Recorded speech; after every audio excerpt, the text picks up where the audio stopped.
Kung may asawa ka na, huwag kang makikipagkaibigan sa pwede kang ma-in-love.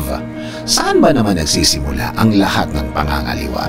Sa pakikipagkaibigan, sa pakikipag-usap, sa pakikipagbulahan. Hanggang hindi mo na namalayan, nagiging close na kayo. Nagiging close na kayo. Hindi na lang kayo friends, close friends na kayo. Alam mo naman siguro kung ano ang meaning ng close friend. Noong una, na ikukwento mo pa sa asawa mo na nagkukwentuhan kayo. Pero yung mga sumunod, hindi na. Itinago mo na. Isinikreto mo na. Wala ka ng follow-up na kwento sa asawa mo. Dahil may guilt ng kasama ang ginagawa mo. And yes, alam mong mali. Pero, sige ka pa rin.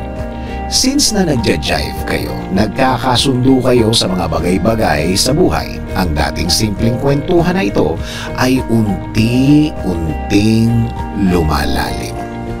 Feel na feel mong nagiging iba na ang mga nagiging usapan nyo.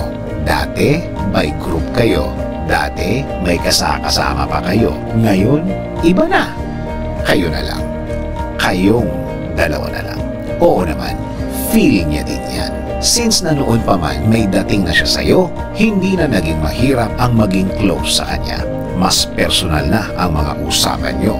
Iba na ang tono, hindi na lang kayo magkaibigan. Naglalandi ka, lumalandi siya. Naglalandian na kayo. Huwag mong sabihin na nadadala ka lang ng sitwasyon. Dahil sa una pa lang, alam mo nang mali. Lalo na ang mga sumunod na pagkakataon. Mga sumunod na pag-uusap at mga sumunod na lakad nyo. Hanggang maramdaman mo na lumubog ka na in love ka na. Oo naman, you felt good. Pero tinago mo, tinatago mo.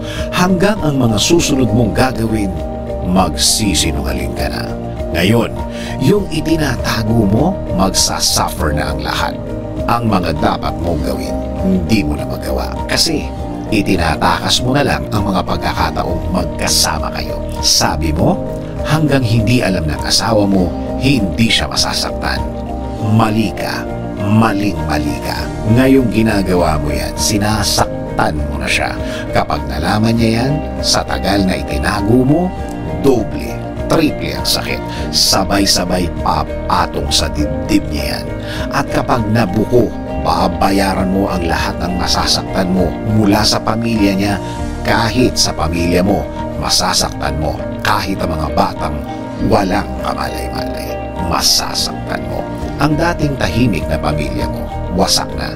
Kahit ubusin mo ang dahilan o rason, i-justify mo man ang ginawa mo, wala nang maniniwala sa'yo.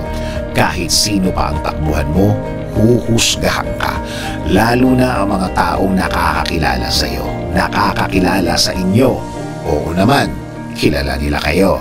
Kilala ka nila. Alam na alam nilang sinungaling ka. Naghahanap ka lang ng simpatsya. Pero kahit anong daldal mo, kahit anong gawin mo, iba pa rin ang tingin nila sa taong nagloko. Iba pa rin ang tingin nila sa taong nangaliwa, pumatol sa iba, mga taong unfaithful.